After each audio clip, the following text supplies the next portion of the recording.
A year ago, my life had collapsed around me. I'd worked myself into exhaustion. My father died suddenly, and my relationships were in turmoil. Little did I know at the time, out of my greatest despair was to come the greatest gift.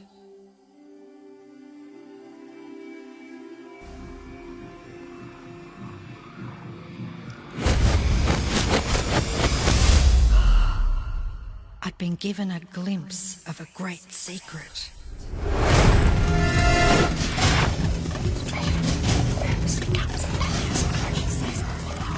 I began tracing the secret back through history.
I couldn't believe all the people who knew this.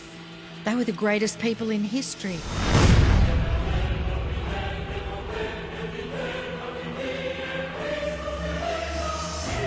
Why doesn't anyone know this? All I wanted to do was share the secret with the world. I began searching for people alive today who know the secret. One by one, they began to emerge.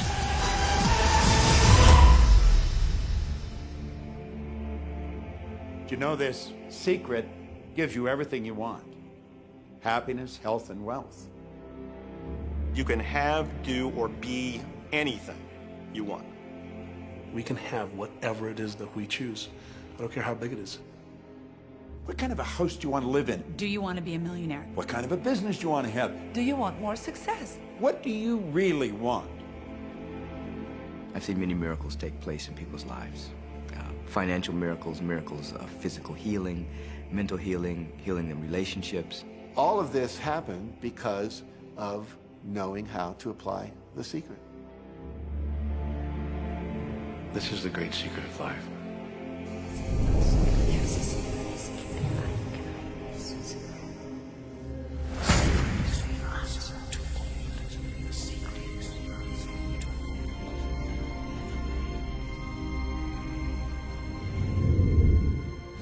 You've probably been sitting there wondering, what is the secret? I'll tell you how I have come to understand it. We all work with one infinite power. We all guide ourselves by exactly the same laws. The natural laws of the universe are so precise that we don't even have any difficulty building spaceships. We can send people to the moon, and we can time the landing with the precision of a fraction of a second. I don't care if you're in India, if you're in Australia, New Zealand, Stockholm, or London, or Toronto, or Montreal, or New York. We're all working with one power, one law. It's attraction. The secret is the law of attraction. Everything that's coming into your life, you are attracting into your life. And it's attracted to you by virtue of the images you're holding in your mind. It's what you're thinking. You see, whatever is going on in your mind, you are attracting to you. Now, wise people have always known that. You can go right back to the ancient Babylonians. They've always known this. It's a small, select group of people. Why do you think that 1% of the population earns around 96% of all the money that's being earned? Do you think that's an accident? It's no accident. It's designed that way. They understand something. They understand the secret. And you are being introduced to the secret. The simplest way for me to look at the law of attraction is if I think of myself as a magnet, and I know that a magnet will attract to it. Very basically put, the law of attraction says that like attracts like, but we're really talking at a level of thought. Our job as humans is to hold on to the thoughts of what we want, make it absolute clear in our minds what we want, and from that we start to invoke one of the greatest laws in the universe, and that's the law of attraction. You become what you think about most, but you also attract what you think about most. If you see it in here, you're going to hold it here. And that principle can be summed up in 3 simple words. Thoughts become things. What most people don't understand is a thought has a frequency. Every thought has a frequency. We can measure a thought. And so if you're thinking that thought over and over and over again, or if you're imagining in your mind, okay, having that brand new car, having the money that you need, building that company, finding your soulmate, if you imagine what that looks like, you're emitting that frequency on a consistent basis. Thoughts are sending out that magnetic signal that is drawing the parallel back to you. See yourself living in abundance, and you will attract it. It always works. It works every time with every person. Here's the problem. Most people are thinking about what they don't want, and they're wondering why it shows up over and over and over again.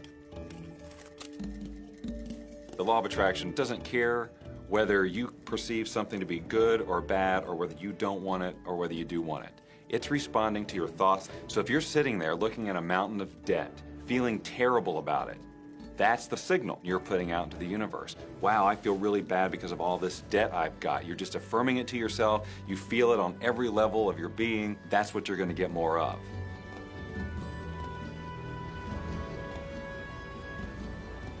So when you're looking at that thing you want and you're saying yes to it, you're activating a thought. And the law of attraction is responding to that thought and bringing you things that match that. But when you are looking at something that you do not want and you shout no at it, you're actually not pushing it away. Instead, you're activating the very thought of what you do not want, and now law of attraction is lining those things up for you also. This is a universe that is based upon attraction. Everything is about attraction. The law of attraction is always working. Whether you believe it or understand it or not, it's always working. You might be thinking about the past or the present or the future, but whether you're remembering or observing or imagining, still in that process you are activating thought. And law of attraction, which is the most powerful law in the universe, is responding to your thought. Creation is always happening. Every time an individual has a thought or a prolonged, chronic way of thinking, they're in the creation process. Something is going to manifest out of those thoughts. Law of attraction says, we'll give you whatever it is you say and focus on. And so if you're complaining about how bad it is, what you're creating is more of how bad it is. Oh, look! I got that!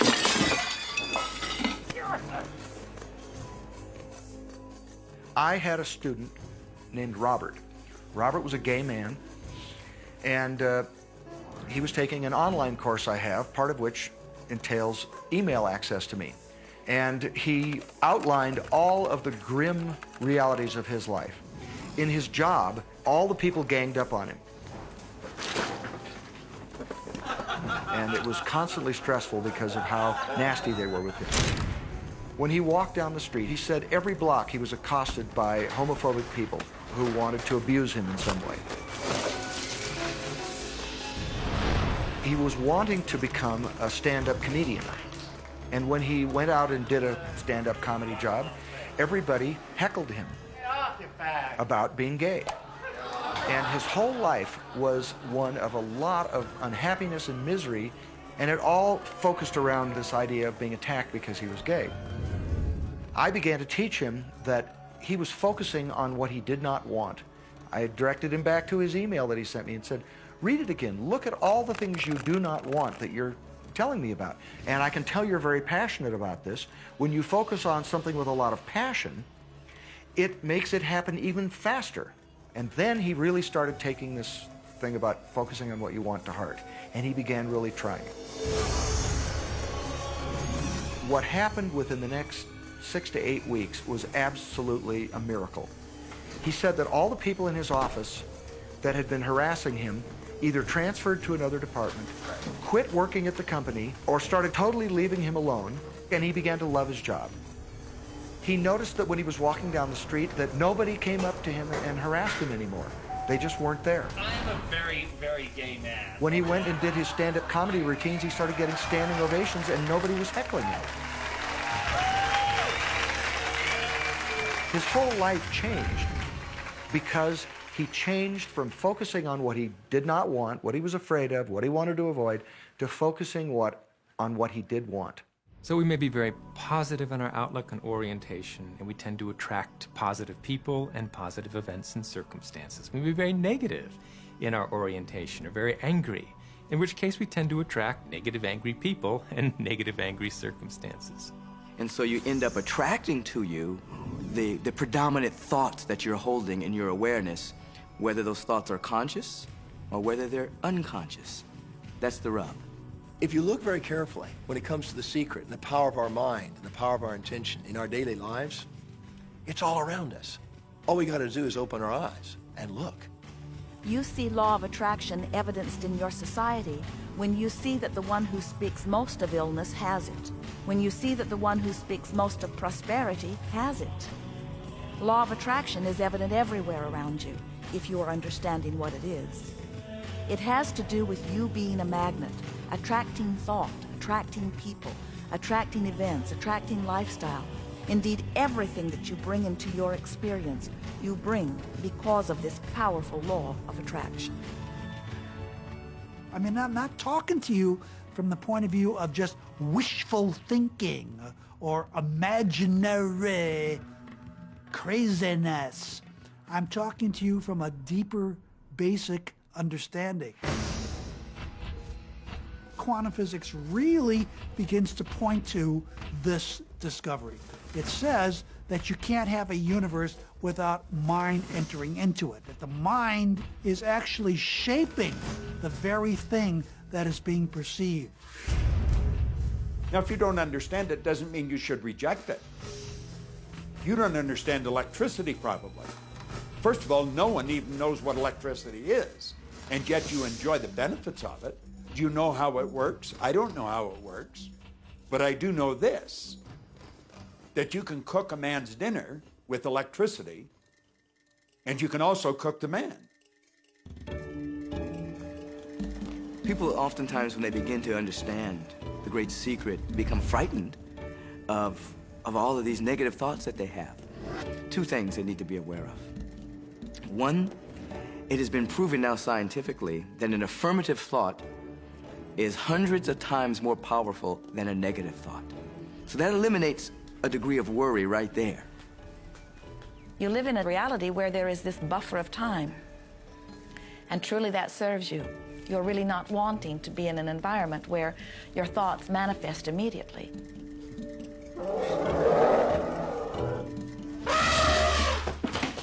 The evidence is long in coming, and that is really a good thing. So you want to become aware of your thoughts, you want to choose your thoughts carefully, and you want to have fun with this, because you are the masterpiece of your own life. You are the Michelangelo of your own life. The David that you are sculpting is you, and you do it with your thoughts. The leaders in the past who had the secret wanted to keep the power and not share the power. So they kept people ignorant of the secret. People went to work, they did their job, they came home. They were on a treadmill with no power because the secret was kept in the few. We live in a universe in which there are laws. Just as there's a law of gravity, if you fall off a building, it doesn't matter whether you're a good person or a bad person, you're gonna hit the ground. Everything that's around you right now in your life, including the things you're complaining about, you've attracted. Now, I know at first blush that's going to be something that you hate to hear. You know, you're going to immediately say, I didn't attract the car accident. I didn't attract this particular client. I didn't particularly attract the debt. I didn't attract whatever it happens to be that you're complaining about. And I'm here to be a little bit in your face and to say, yes, you did attract it. And this is one of the hardest concepts to get. But once you've accepted it, it's life transforming. This is part of the overall giant secret here. And most of us attract by default. We just think that we don't have any control over it. Our thoughts are on autopilot, our feelings are on autopilot, and so everything is just brought to us by default. Now, if this is your first time to hear this, it may feel like, oh, I have to now monitor my thoughts. This is going to be a lot of work. It will seem like that at first, but that's where the fun begins. We do not encourage that you try to monitor your thoughts. That will sort of make you crazy. There are so many thoughts coming to you from so many different directions about so many different subjects. That's where your emotional guidance system comes in. Your emotions, your emotional guidance system is what helps you to understand what you're thinking. So your thoughts cause your feelings. The emotions are this incredible gift that we have to let us know what we're attracting.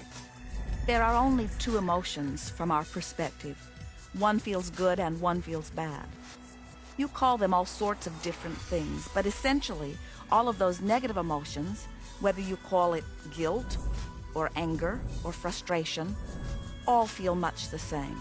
They do not feel good. And all of those are guidance saying that which you are thinking about right now is not in line with what you are really wanting.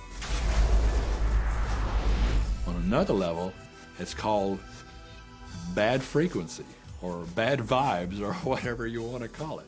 The one that feels good, that feeling of hope or happiness or love, that good feeling, that positive emotion, is guidance saying that which you are thinking right now is in alignment with what you are wanting. So it's really so simple. It's right there. The answer is, what am I attracting right now? Well, how do you feel? I feel good. Well, good. Keep doing that. Our feelings are a feedback mechanism to us about whether we're on track or not, whether we're on course or off course. The better you feel, the more in alignment you are. The worse you feel, the more out of alignment you are. What you are doing as you are moving through the variety of your day-to-day experience is you are offering thoughts that are literally formulating your future experience. And you can tell by the way you feel if the things that you're moving toward will please you when you get there.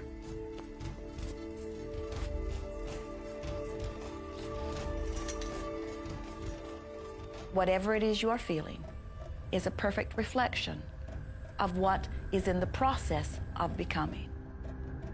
And you're getting exactly what you're feeling about, not so much what you're thinking about. That's why people, if they stub their toe out of bed, they tend to spiral.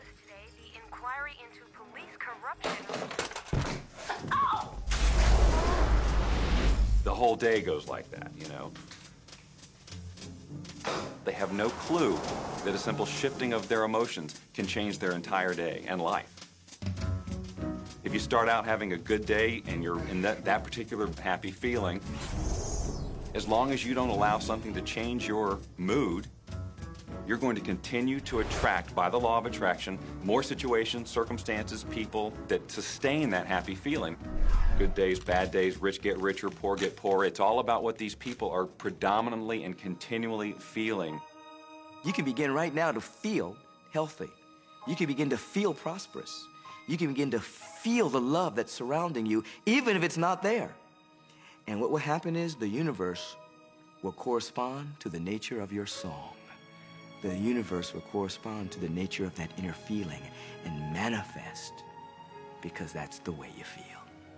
So basically what you focus on with thought and feeling is what you attract into your experience, whether or not it's something you want. What you think and what you feel and what manifests is always a match. every single time, no exception. It's hard to swallow. But when we can begin to open ourselves up to that, the ramifications are awesome. It means that whatever thought has done in your life, it can be undone through a shift in your awareness.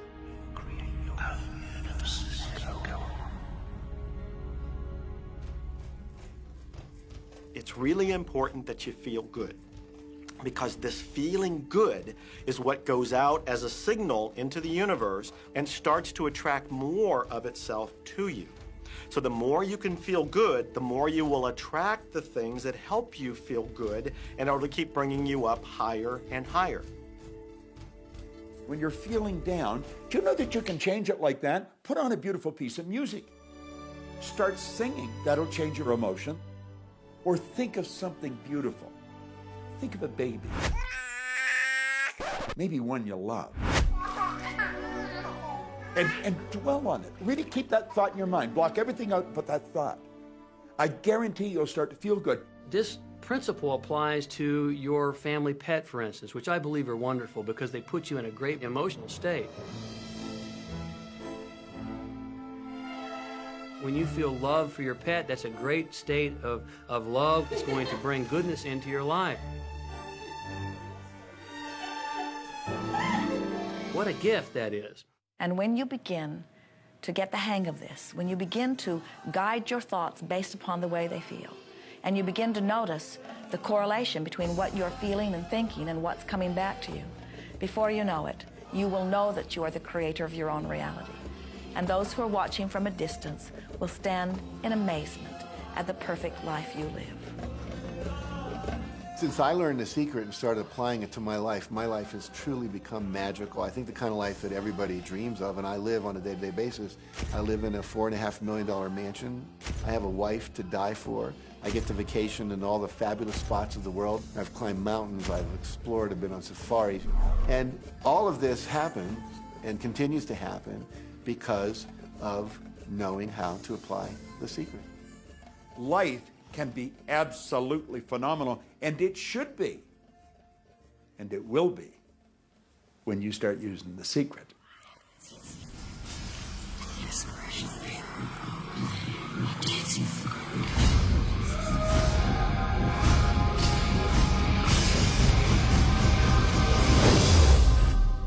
Well, a lot of people ask me what their job is in the creative process and what the job of the universe is. So let's look at that for a moment. Let's use this metaphor. If you think about Aladdin and his lamp, you've probably heard of that one. I mean, Aladdin picks up the lamp and he dusts it off, and out pops the genie.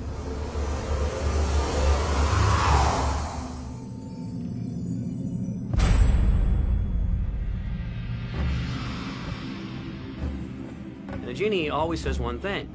Your wish is my command. If you trace the story back to its origins, you know, we now think that there's 3 wishes, but if you trace the story back to its origins, there's absolutely no limit whatsoever to the wishes. Think about that one. Now, let's take this metaphor and blow it out and apply it to you and your life. Remember, Aladdin is the one who always asks for what he wants. Then you've got the universe at large, which is this grand genie, and traditions, you know, have called it so many different things. Your holy guardian angel, your higher self. I mean, we could put any label on it, and you choose the one that works best for you.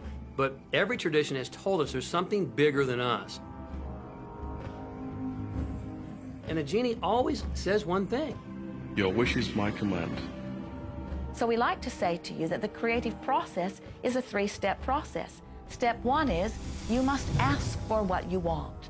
You do not need to use words to ask. In fact, the universe is not even hearing words from you. The universe is responding completely to your thought.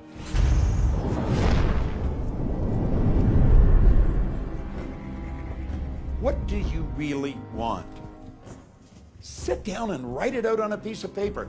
Write it in the present tense. You might begin by writing, I am so happy and grateful now that, and then explain how you want your life to be in every area. And this is really fun. This is like having the universe as your catalog, and you flip through it and you go, well, I'd like to have this experience, and I'd like to have that product, and I'd like to have a person like that. It is you just placing your order with the universe. It's really that easy. The second step is answer, an answer to what you're asking. And that is not your work in your physical form. The universe will do that step for you. All of the universal forces are responding to the thoughts that you have set into motion. Your wish is my command. And the universe will start to rearrange itself to make it happen for you. And most of us have never allowed ourselves to want what we truly want because we can't see how it's going to manifest. If you do just a little research, it is going to become evident to you that anyone that ever accomplished anything did not know how they were going to do it. They only knew they were going to do it. You don't need to know how it's going to come about. You don't need to know how the universe will rearrange itself. You don't know how. It'll be shown to you. You will attract the way. So then our friends say, something must be going terribly wrong because I know I am asking, so where's my stuff? And we say, you are asking. You are completing step one. You can't help but do that. The universe is answering every time, no exception. But there is another step that you must understand, and it is called step 3, which is the receiving step, which means you must bring yourself into alignment with what you're asking for. When you're in alignment with what you want, you feel wonderful. That's what enthusiasm is. That's what joy is. That's what appreciation is. That's what that feeling of passion is. But when you are feeling despair or fear or anger, those are strong indicators that you are not right now in alignment with what you're asking for. And so when you begin to realize that the way you feel is everything, and you begin to direct your thoughts based upon how they feel, little by little, you can find the feeling place of it, and now you are one with it, and now it must manifest into your experience.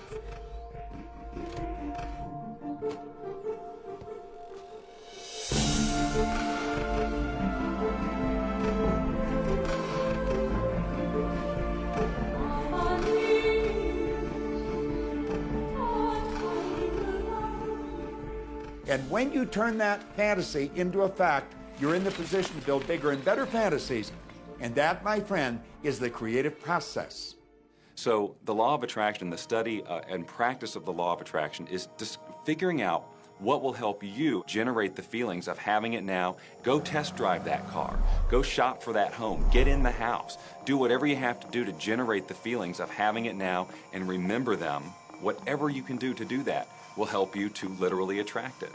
It could be you wake up and it's just there, it's manifest. Or you might get some inspired idea of some action to take.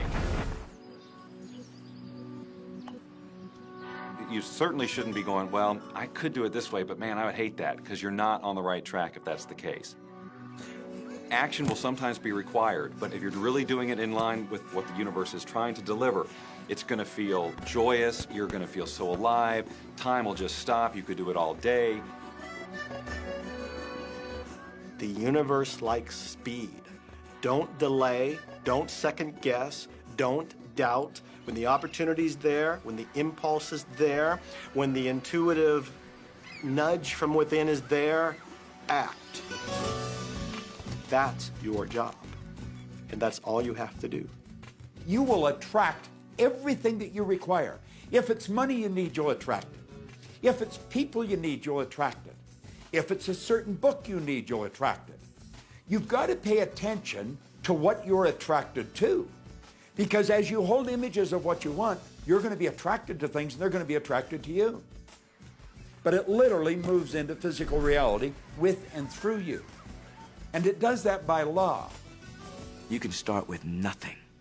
And out of nothing and out of no way, a way will be made. Think of this. A car driving through the night, the headlights only go 100 to 200 feet forward. And you can make it all the way from California to New York driving through the dark because all you have to see is the next 200 feet. And that's how life tends to unfold before us. And if we just trust that the next 200 feet will unfold after that, the next 200 feet will unfold after that, your life will keep unfolding and it will eventually get you to the destination of whatever it is you truly want because you want it.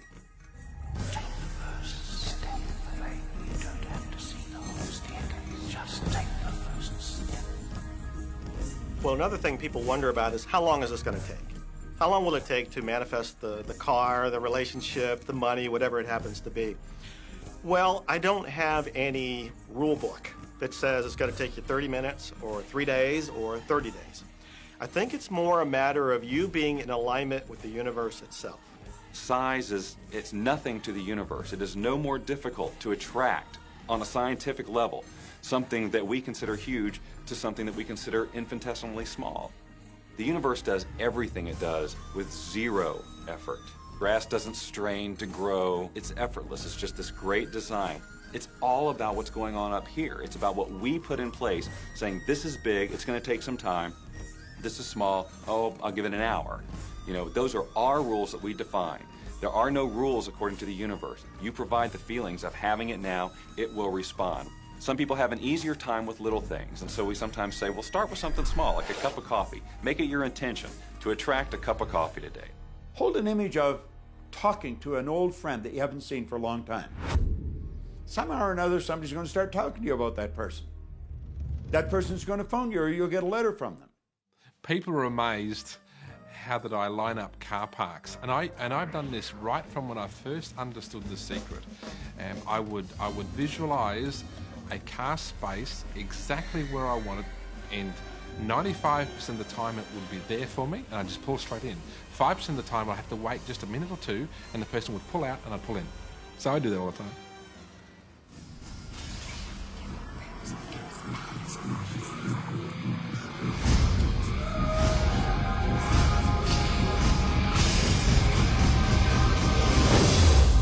A lot of people feel stuck or in prison or confined by their current circumstances.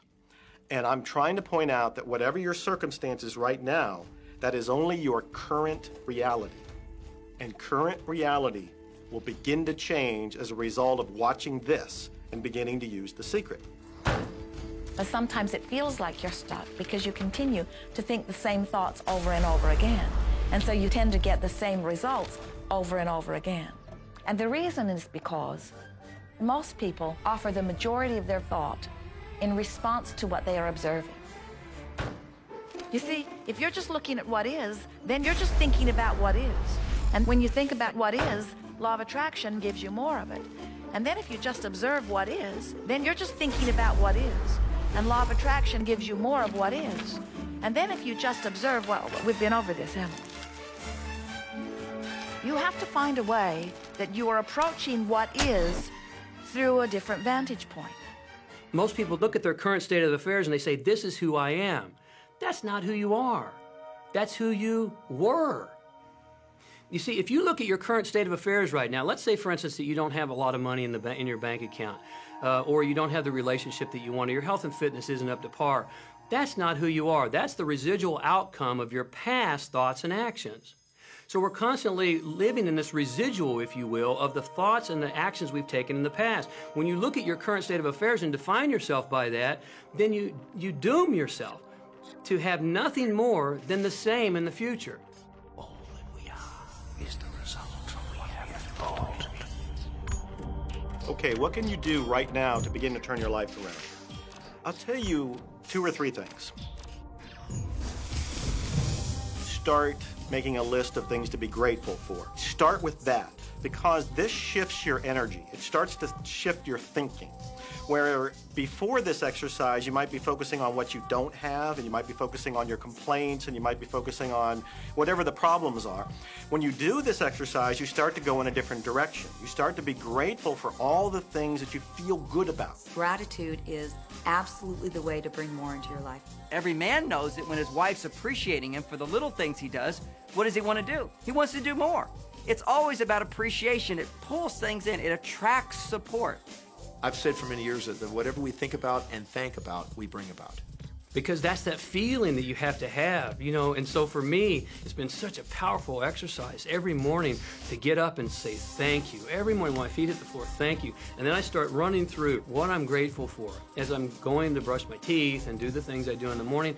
And I'm not just thinking about them and doing some rote routine, but I'm putting it out there and I'm feeling the feelings of gratitude. Because as soon as you start to feel differently about what you already have, you will start to attract more of the good things, more of the things you can be grateful for. Because you can look around and say, well, look, I don't have the car I want, I don't have the house I want, I don't have the health I want, I don't have the spouse I want. Whoop, back up, back up. Those are all the things you don't want. Focus on what you already have that you're grateful for. And it might be you have the eyes to watch this. It might be the clothes that you have. Yes, you might prefer something else, and you might get something else pretty soon if you start feeling grateful for what you have.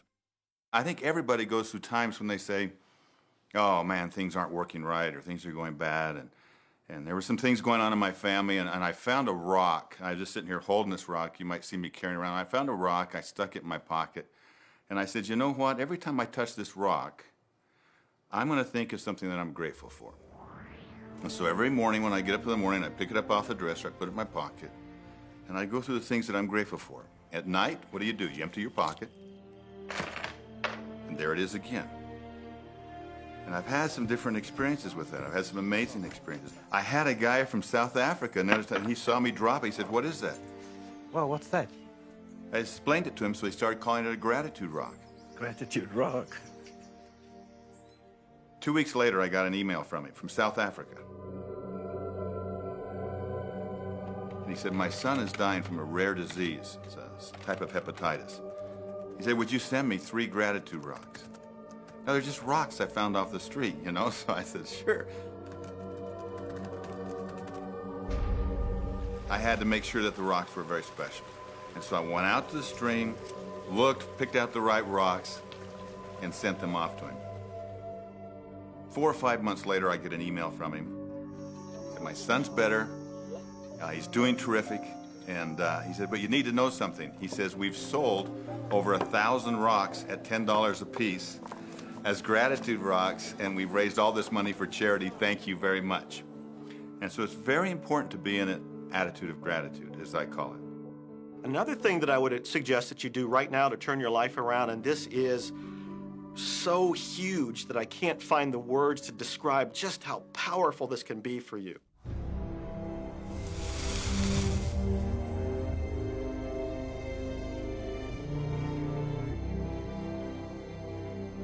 I took the visualization process from the Apollo program and instituted it during the 1980s and 90s into the Olympic program. And it was called Visual Motor Rehearsal. When you visualize, then you materialize. And the interesting thing about the mind is we took Olympic athletes and then hooked them up to sophisticated biofeedback equipment and had them run their event only in their mind. Incredibly, the same muscles fired in the same sequence when they were running the race in their mind as when they were running it on the track. How could this be? Because the mind can't distinguish whether you're really doing it or whether it's just a practice. I think if you've been there in the mind, you'll go there in the body. When you're visualizing, when you've got that picture playing out in your mind, always and only dwell upon the end result.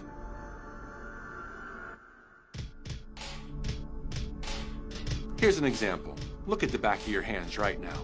Really, look at the back of your hands. The color of your skin, the freckles, the blood vessels, the rings, the fingernails, the fake fingernails. Take in all those details right before you close your eyes. And then see those hands, your fingers, wrapping around the steering wheel of your brand new car.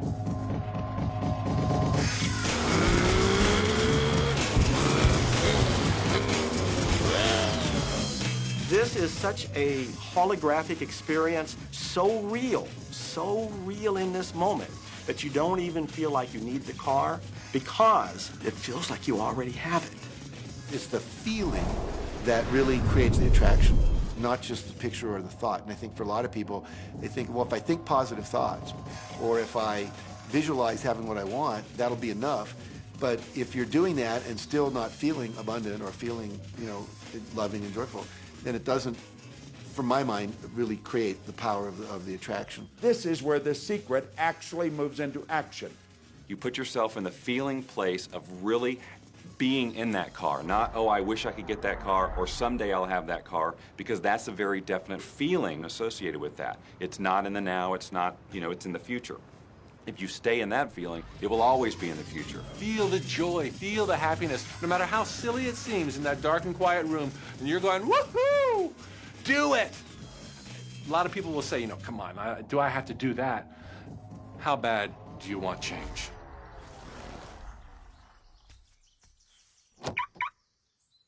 Now that feeling and that inner seeing will begin to be an open doorway through which the power of the universe will begin to express. What power I cannot say. All I know is that it exists. Our job is not to figure out the how. The how will show up out of the commitment and the belief in the what. The hows are the domain of the universe. It always knows the shortest, quickest, fastest, most harmonious way between you and your dream. If you turn it over to the universe, you will be surprised and dazzled by what is delivered to you. This is where magic and miracles happen. Well, I would say you want to do this virtually daily, but my disclaimer is this should never be a chore. What's really bottom line importance here to the whole secret is feeling good. You want to feel exhilarated by this whole process. You want to be high, happy, in tune as much as possible. The only difference between people who really are living this way and people who aren't, living in the magic of life, is that the people who are living in the magic of life have habituated ways of being. They have habituated this process, and magic happens with them wherever they go, because they remember it and they do it all the time, not as a one-time event. People hold that for a while, and they're really a champion at it. And they say, you know what, I'm fired up, I saw this program, and I'm going to change my life. And yet, results aren't showing, and beneath the surface, it's just about ready to break through. And someone will look at the surface results and go, this stuff doesn't work. And you know what? The universe says, your wish is my command. And it goes down. Knowing the law of attraction, I wanted to really put it to use and to see if it was, what would happen. And in 1995, I started to create something called a vision board, where I take something that I would want to achieve, or something that I want to attract, like a car or a watch or the soulmate of my dreams, and I'd put a picture of what I wanted up on this board called the vision board. And every day I would sit in my office and I would look up at this board and I would start to visualize. I would really get into the state of having already acquired it. And I was getting ready to move, and so we put all the furniture, all the boxes, put into storage. And I made 3 different moves over a period of 5 years. And then I ended up in California and bought this house, renovated it for a year, and then had all the stuff brought from my former home 5 years earlier. One morning, about 7:30 in the morning, my son comes into my office, and one of the boxes that was sealed for 5 years was right at the doorstep. And my son, Keenan, was sitting on the box, banging away at the box, and I said, sweetheart, will you please stop me? I'm doing some work here. And he says, what's in the boxes, Daddy? And I said, well, honey, those are my vision boards. What's a vision board? I said, well, it's where I put all my goals up. I cut them out and I put all my goals up as something that I want to achieve in my life. And of course, at 5.5 years old, he didn't understand it. So I said, sweetie, let me just show you, because that'll be the easiest way to do it. And so I cut the box open. And when I pulled up the vision boards, there was a picture on there of a home that I was visualizing 5 years earlier. And what was shocking to me was we were living in that house, not a house like it. I had bought my dream home, renovated it, and didn't even know it. But I looked at that house, I started to cry because I was just blown away. Why are you crying? Honey, I finally understand how the law of attraction works. I finally understand the power of visualization. I finally understand everything that I've read, everything that I've worked with my whole life, the way I've built companies. It worked for my home as well. And I bought our dream home and didn't even know it.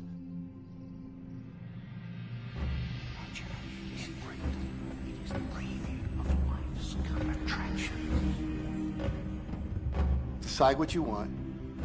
Believe you can have it. Believe you deserve it. Believe it's possible for you.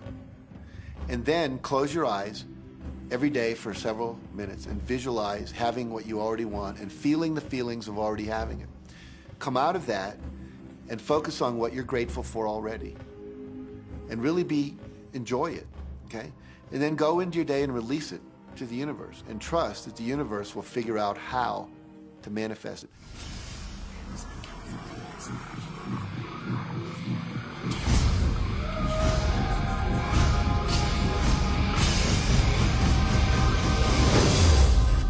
No, The Secret was definitely a real transformation for me because I grew up in a family where my dad was very negative, thought that rich people were people that had ripped everyone off, thought that anyone who had money, must have deceived somebody. And so I grew up with a lot of beliefs about money, that if you had it, it made you bad. Only evil people have money. And, money doesn't grow on trees. That was a big one. Who do you think I am, Rockefeller? That was one of his favorite phrases. So I grew up truly believing that life was difficult, that it was hard, you had to struggle. And it was only when I met W. Clement Stone that I literally began to shift my life. Whatever the mind of man can conceive, achieve. When I was working with Stone, he said, I want you to set a goal that's so big that if you achieved it, it would blow your mind. And you would know it's only because of what I've taught you that you would have achieved this goal. Well, at the time, I was making about $8,000 a year. And for some reason, I wanted something that was really measurable. So I said, I want to make $100,000 in a year. Now, I had no idea how that could do that. I saw no strategy, no possibility, but I just said, I'm going to declare that, I'm going to believe it, I'm going to act as if it's true, and release it. And so I did that. And one of the things he taught me was every day to close your eyes and visualize the goal as if it's already achieved. And I had actually made a $100,000 bill that I put on the ceiling. So the first thing I'd see when I woke up, I'd look up and there it was, and it would remind me that this was my intention. And then I would close my eyes and visualize having this $100,000 a year lifestyle. And interestingly enough, nothing major happened for about 30 days. I didn't have any great breakthrough ideas. No one was offering me more money. And all of a sudden, I was in the shower. It was about 4 weeks into it, and I had a $100,000 idea. It just came right into my head. I had a book I had written, and I said, if I could sell 400,000 copies of my book at $0.25 each, that'd be $100,000.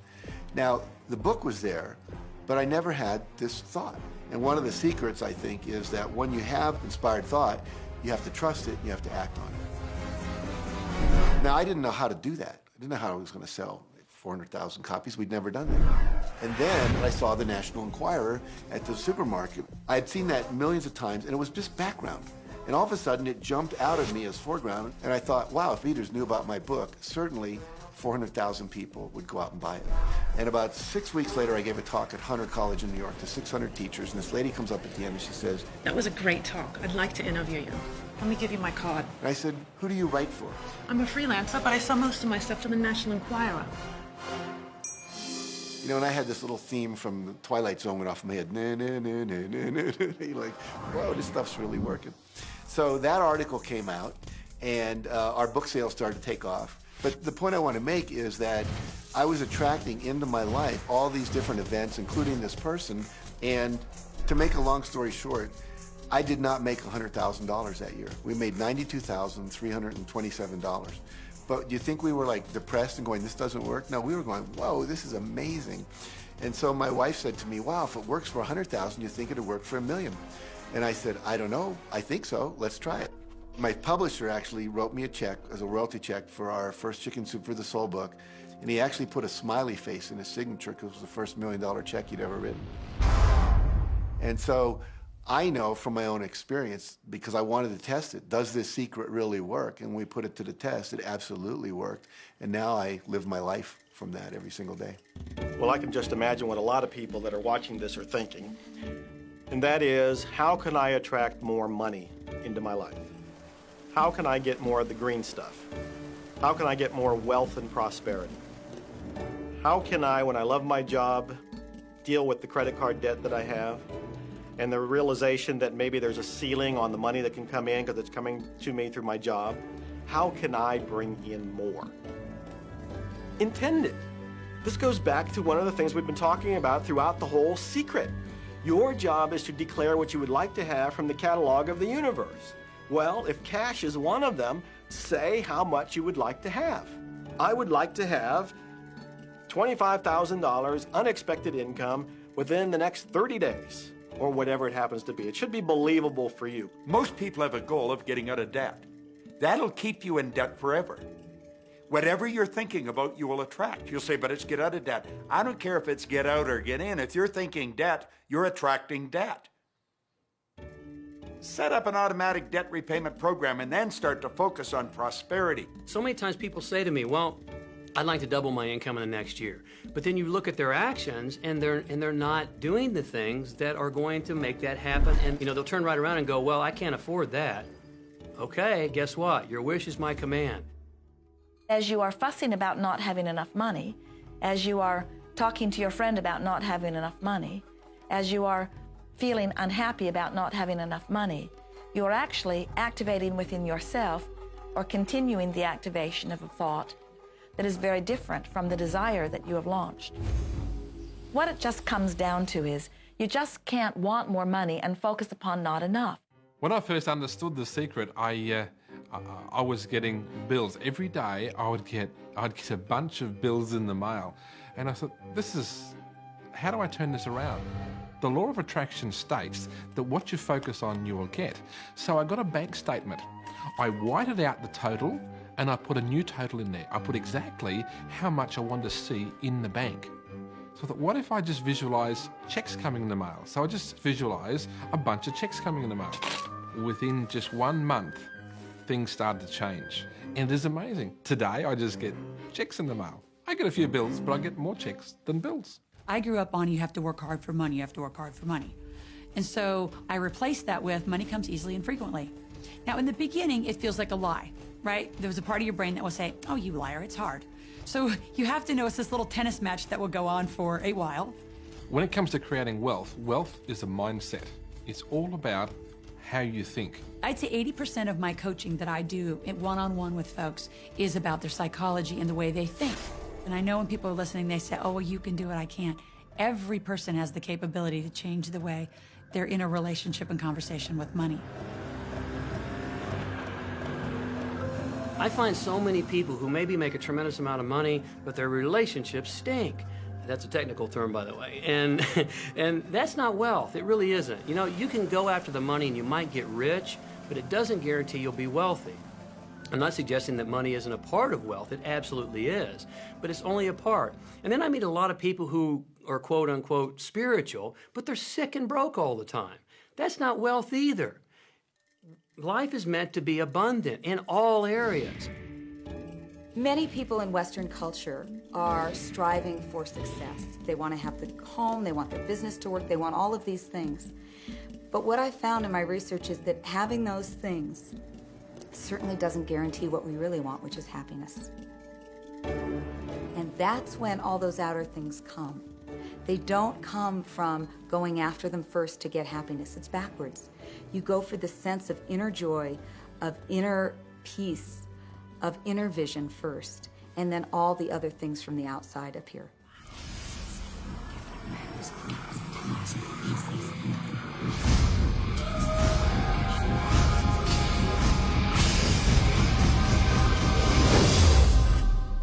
The secret means for me actually that we are creators of our universe, and that every wish of what we want to create will manifest in our life. Therefore, it's very important what you wish, what your thoughts are, what your feelings are, because it will manifest. Now, one day I went into somebody's home, and he was an art director of a very famous film producer. And in every corner, he had this beautiful image of a woman, a naked woman dressed with a fabric, kind of doing this, kind of saying, oh, I don't look at you, I don't see you, And I said, I think you have trouble in your romance. Are you a clairvoyant or something? No, but look, 7 places you have exactly that woman. But I love that kind of painting. I painted it myself. That's even worse, I said, because you put all your creation and your creativity in it. Now, he's this gorgeous-looking man. He has all these actresses around him because that's the work he does. He doesn't get romance. I said, what do you want? Well, I want to date 3 women a week. Okay, paint yourself with 3 women and hang it in every corner.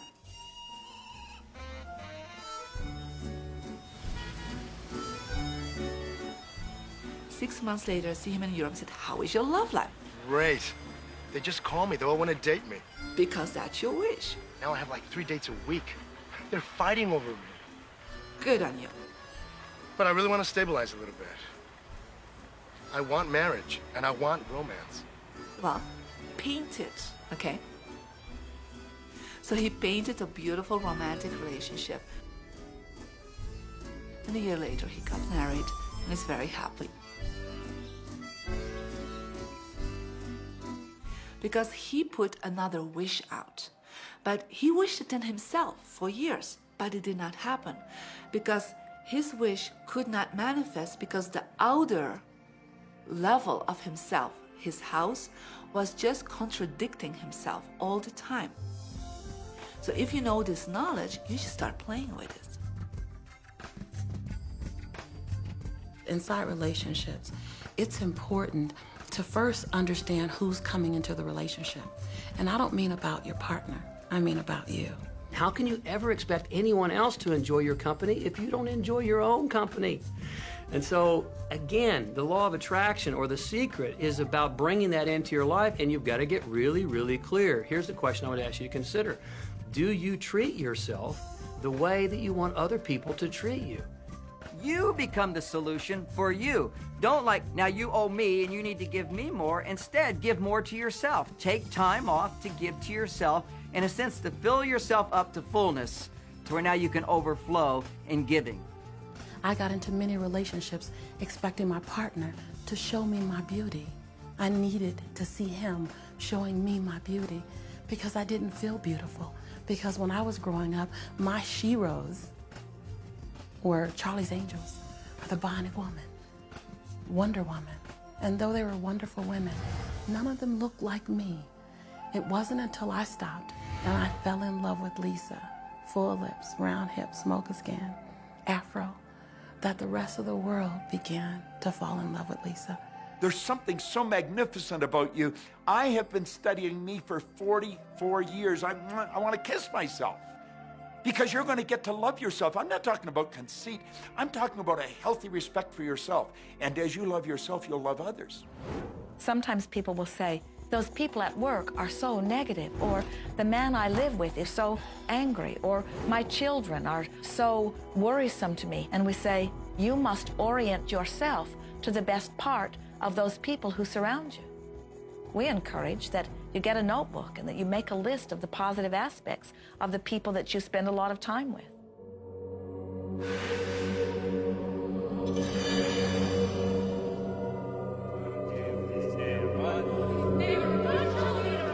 There could be someone that you have a terrible experience with, a terrible relationship with. And in the privacy of your own mind, and with quite a bit of work, we will admit, as you focus upon things that you like most, those people will become that mostly to you. And even though you cannot create in their reality, if they are in a mood or an attitude that doesn't match the mood or attitude that you have about them, they'll zig while you zag. Law of attraction will not put you in the same space together. Your frequencies don't match up. If you knew your potential to feel good, you would ask no one to be different so that you can feel good. You would free yourself of all of that cumbersome impossibility of needing to control the world or control your mate or control your child. You are the only one who creates your reality. For no one else can think for you. No one else can do it. It is only you. Every bit of it you.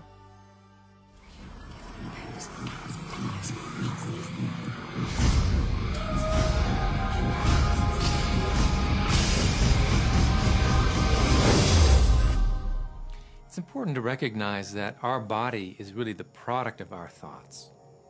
We're beginning to understand in medical science the degree to which the nature of thoughts and emotions actually determines the physical substance and structure and function of our bodies.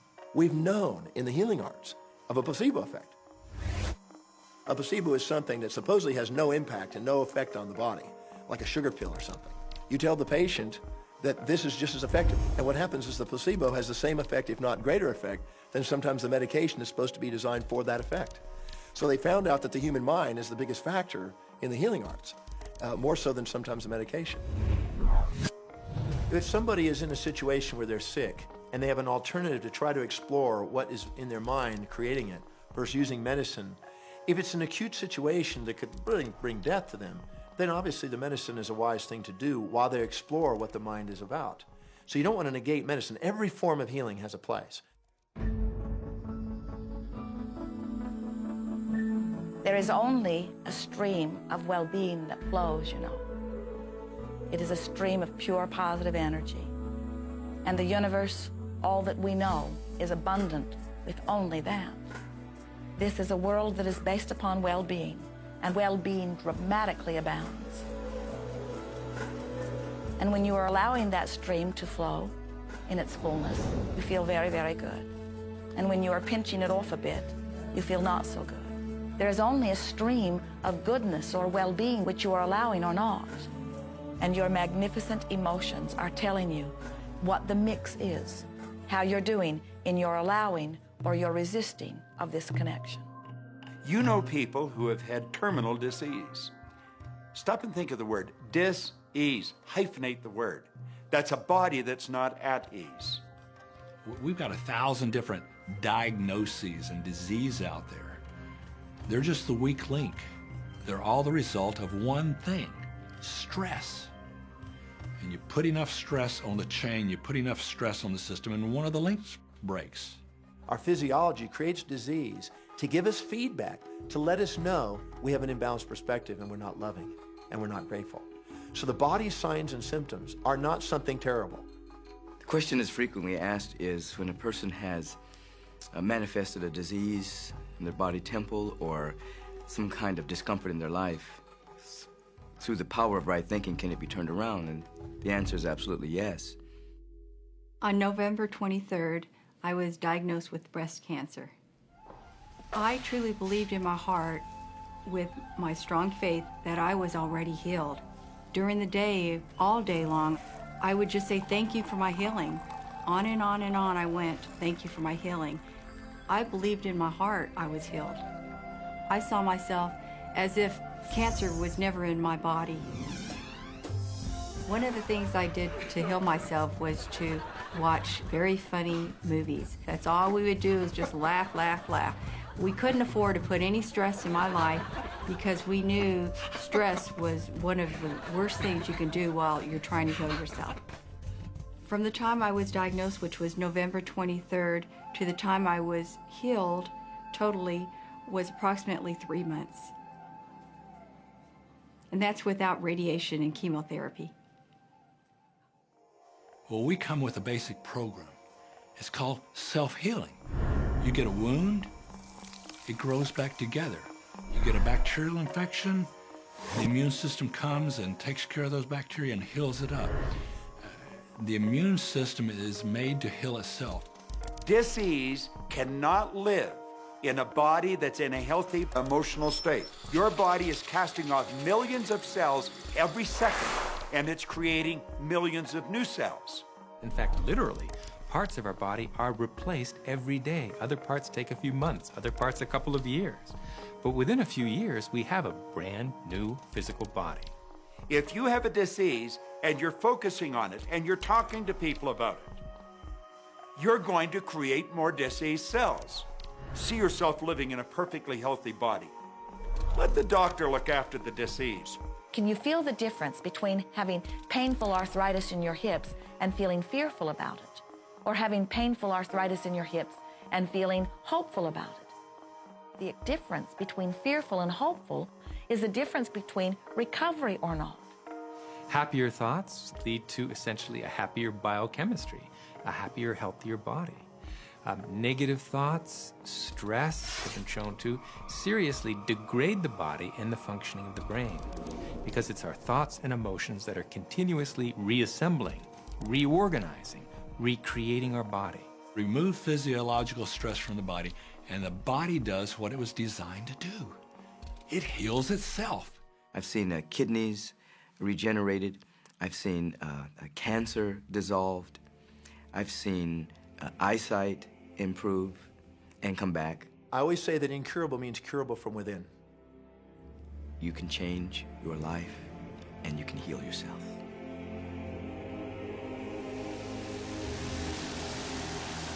Well, my story begins on March 10, 1981. It really changed my whole life. It was a day I'll never forget. I crashed an airplane.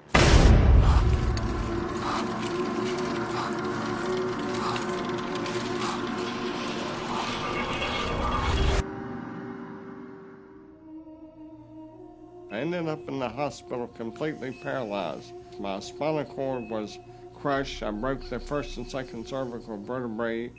My swallowing reflex was destroyed. I couldn't eat or drink. My diaphragm was destroyed. I couldn't breathe. All I could do was blink my eyes. The doctors, of course, said all my life I'd be a vegetable. All I'd do is blink my eyes the rest of my life. That's the picture they saw of me, but it didn't matter what they thought. The main thing was what I thought.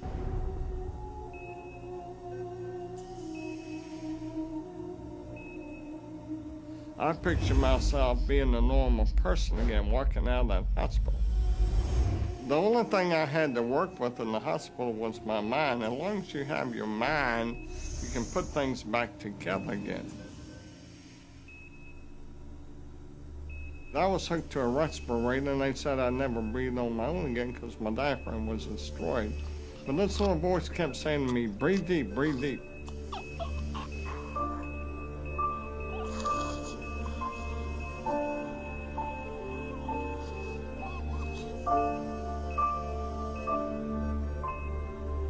Finally, I was weaned from it. They were at a loss for an explanation. See, I could not afford to allow anything to come in my mind that would distract me from my goal and from my vision.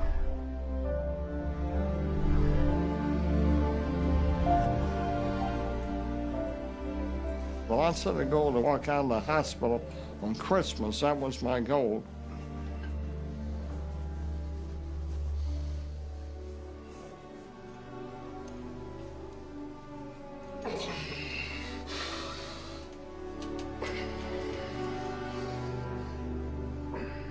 Eight months later, I walked out of the hospital on my own 2 feet. They said it couldn't be done. That's a day I will never forget. For people that are sitting out there right now watching this program that are hurting, if I wanted to sum up my life and sum up for people what they can do in life, I would sum it up this way in 6 words. Man becomes what he thinks about.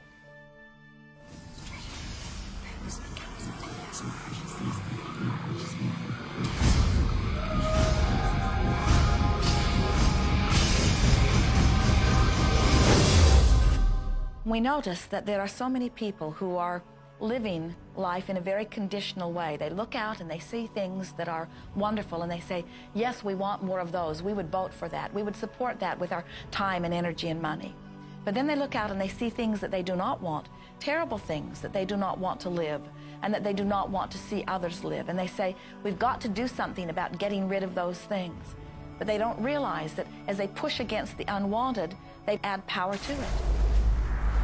In this world, there is a war against poverty and a war against cancer and a war against teenage pregnancy and a war against terrorism and a war against violence and a war against terrorism. We mentioned that there's a war against terrorism, and all of this pushing against is only adding to, because you can't say no and make it go away. When you shout no, law of attraction is lining that up.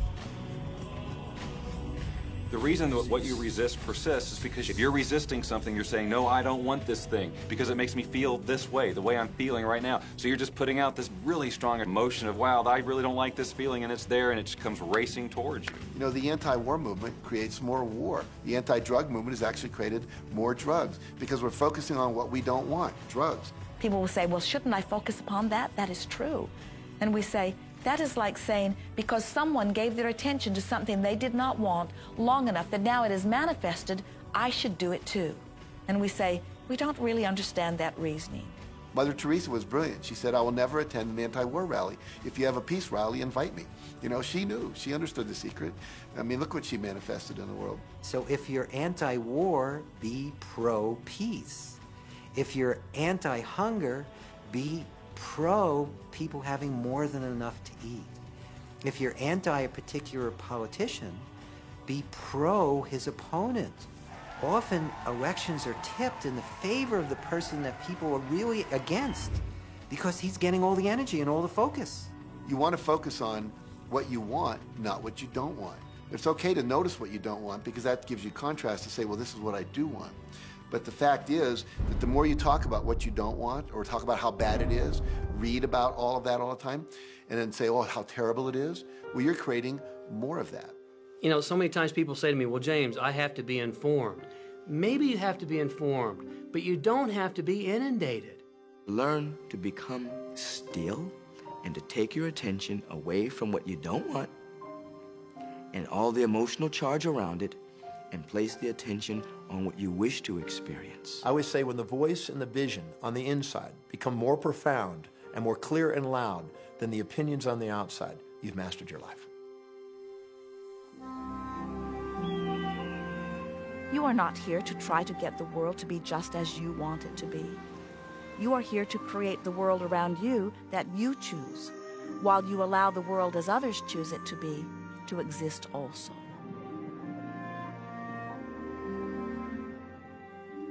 One of the questions I get almost all the time, and it's probably on somebody's mind right now if it's not on yours, and that's the idea that, well, if everybody uses The Secret and they all treat the universe like a catalog, aren't we going to run out of stuff? Won't everybody just make a run for it and bust the bank?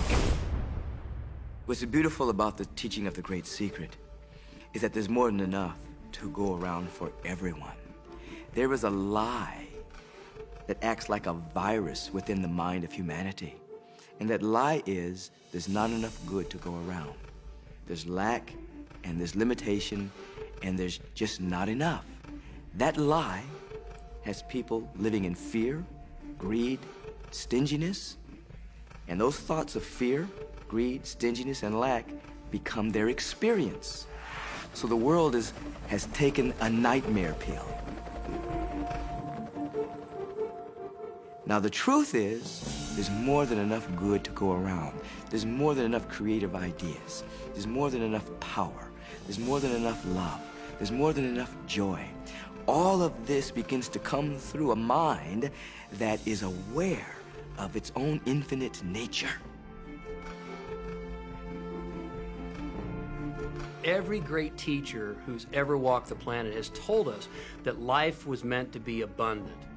And so just when we think that resources are dwindling, we find new resources to achieve the same things.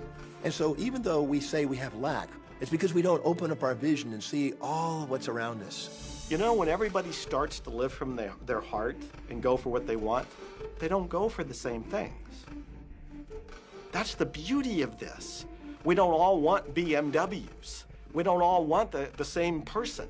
We don't all want the same experiences. We don't all want the same clothing. We don't all want fill in the blank. There's enough for everyone. If you believe it, if you can see it, if you act from it, it will show up for you. That's the truth. So let the variety of your reality thrill you as you get to choose from among it those things that you're wanting. And when you see something that you want in your experience, think about it. Find the feeling place of it. Get inside of it. Talk about it and write it down. Write a script about it. Make it your reality by becoming a match to it. And when you see those things that you're not wanting in your experience, do not talk about them. Don't write about them. Don't join groups that worry about them. Don't push against them. Do your best to ignore them. Remove your attention from the things that you do not want, while you give your undivided attention to the things that you do want. Most of the leaders in the past missed the great part of the secret, which is empowering and sharing with others. This is the best time to have ever been alive in history. It's the first time we've ever had the power to gain knowledge at our fingertips.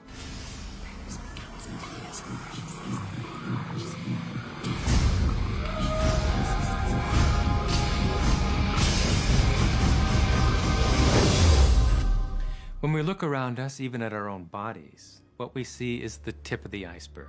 Think of this for a moment. Take your hand and look at it. Now, your hand looks solid, but it's really not. If you put it under a proper microscope, you'd see a mass of energy vibrating. Everything is made up of the exact same thing, whether it's your hand, whether it's the ocean, or whether it's a star. Everything is energy. And let me help you understand that just a little bit. There's the universe, of course, and our galaxy, and our planet, and then individuals, and then inside of this body are organ systems, and then there's cells, and then there's molecules, and then there's atoms, and then there is energy. So there are a lot of levels to talk about something on, but everything in the universe is energy. I don't care what city you're living in, you've got enough power in your body, potential power, to illuminate the whole city for nearly a week.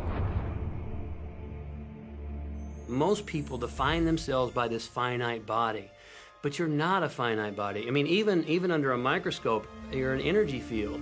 Well, what we know about energy is this. You go to a quantum physicist and you say, what creates the world? And he or she will say, energy. Well, describe energy. Okay, it can never be created or destroyed. It's always was, always has been. Everything that ever existed always exists. It's moving into form, through form, and out of form. Okay, great. You go to a theologian and you ask the question, what created the universe? And he or she will say, God. Okay, describe God. Always was and always has been, never can be created or destroyed, all that ever was, always will be, always moving into form, through form, and out of form. You see, it's the same description, just different terminology. And so if you think you're this meat suit running around, think again. You're a spiritual being. You're an energy field operating in a larger energy field. We're all connected. We just don't see it. There isn't an out there and an in here. Everything in the universe is connected. It's just one energy field. You are extensions of source energy, and you are here in these magnificent bodies, but your bodies have distracted you, for the most part, from who you really are. You are source energy. You are eternal beings. You are God force. You are that which you call God. Scripturally, we could say that we are the image and the likeness of God. We could say we are another way that the universe is becoming conscious of itself. We could say that we are the infinite field of unfolding possibility. All of that would be true. Every great tradition has told you that you were created in the image and the likeness of the creative source. That means that you have God potential and power to create your world, and you are. You are.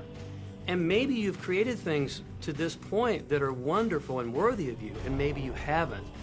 The question I'd ask you to consider is, do the results you have in your life, are they what you really want? And are they worthy of you? If they're not worthy of you, then when would now be the right time to change those? Because you have the power to do that. Power is under our control. You know, a lot of people feel like they're victims in life, and they'll often point to past events, perhaps growing up with an abusive parent or in a dysfunctional family. And I would add as a parenthesis here that most psychologists believe that about 85% of families are dysfunctional. So it's like all of a sudden you're not so unique. My parents were alcoholics, my dad abused me, my mother divorced him when I was 6. From the age of 13 to 18, I was involved in street gangs. I had a severe motorcycle accident. I was homeless at one point in Dallas.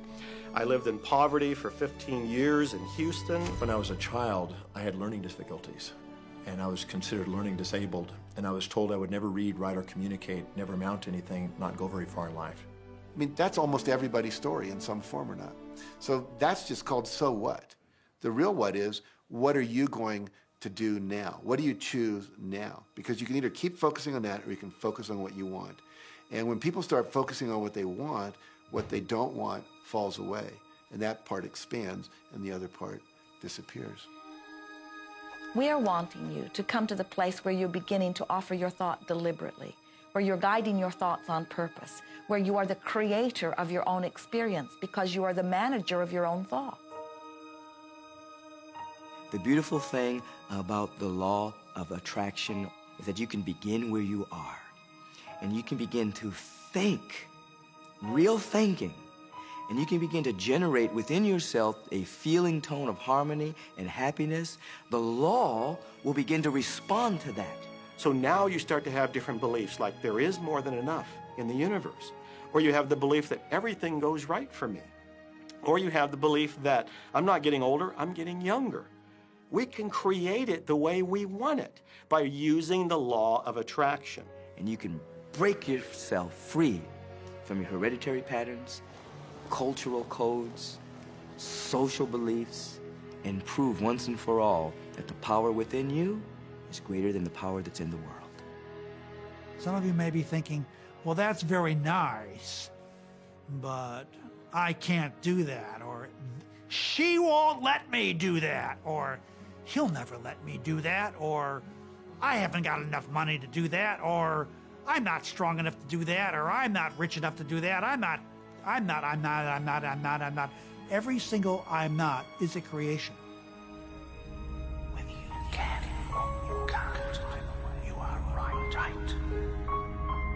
Are there any limits to this? Absolutely not.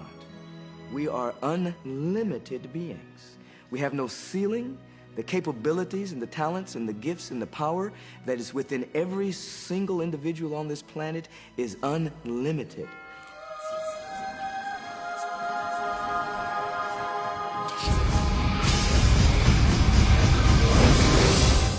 There is no blackboard in the sky on which God has written your purpose, your mission in life. There's no blackboard in the sky that says, Neil Donald Walsch, a handsome guy who lived in the first part of the 21st century, who, colon, then there's a blank, you know, and all I have to do to really understand what I'm doing here, why I'm here, is to find that blackboard and find out what God really has in mind for me. But the blackboard doesn't exist. So your purpose is what you say it is.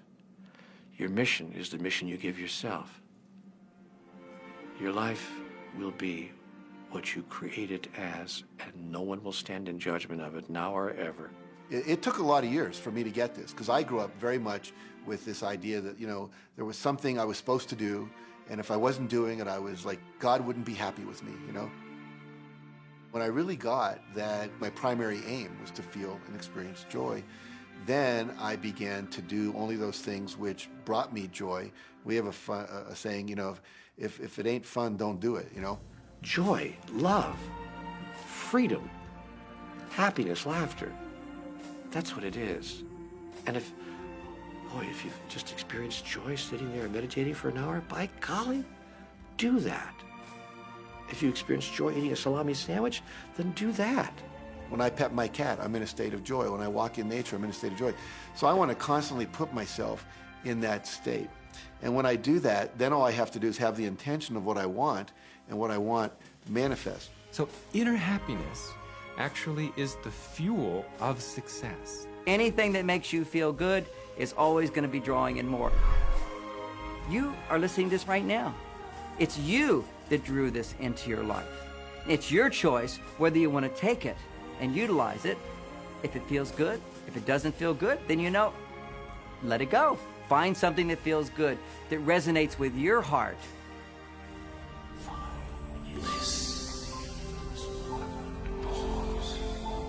Joseph Campbell said, "Follow your bliss."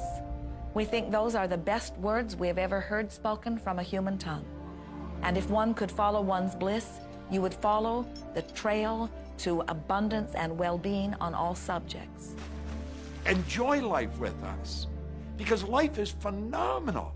It's a magnificent trip. You will live in a different reality, a different life, and people will look at you and say, "What do you do different than me?" Well, the only thing that is different is that you work with the secret. And then you can do and have and be things that people will say that's impossible for you to do and have and be. We're really now moving into a new era. It's the era where the last frontier is not space, as Star Trek would say, but it's going to be mind. I see a future of unbounded potential, unbounded possibilities. Remember, we're using at most 5% of the potential of the human mind. 100% human potential is the result of proper education. So imagine a world where people were using their full mental and emotional potential, We could go anywhere. We could do anything, achieve anything. See yourself with the good that you desire. Every religious book tells us that. Every great book on philosophy, every great leader, all the avatars who have ever lived. Go back and study the wise ones. Many of them have been presented to you in this program. You know what? They all understood one thing. They understood the secret. Now you understand it. And the more you use it, the more you'll understand it. You may be feeling that it would be easier to be hearing these words if they had come to you the first day of your experience upon this earth. And if we were talking to you on your first day of physical life experience, we would say to you, welcome to planet Earth.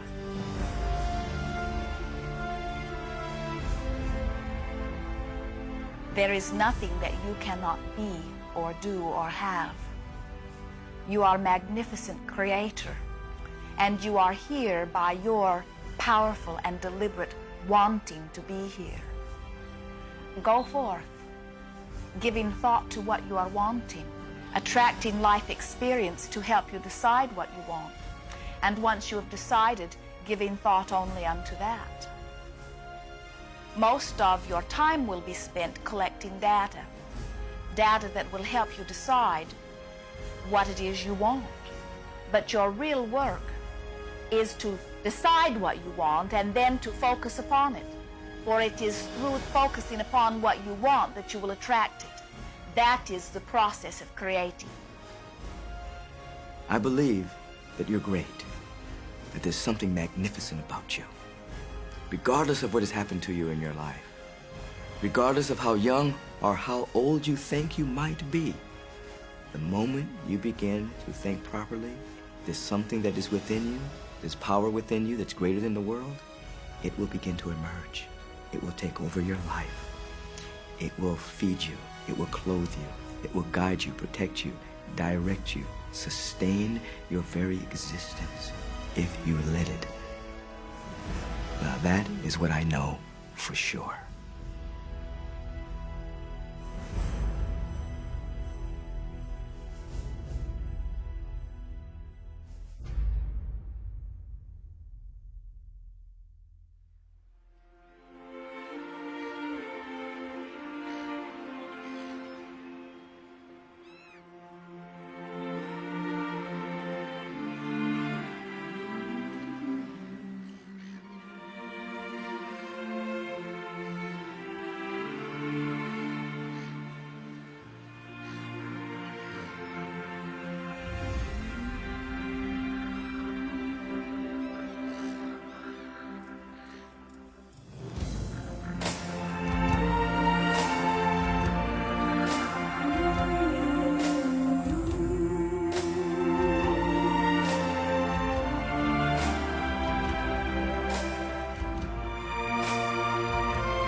Easy about this.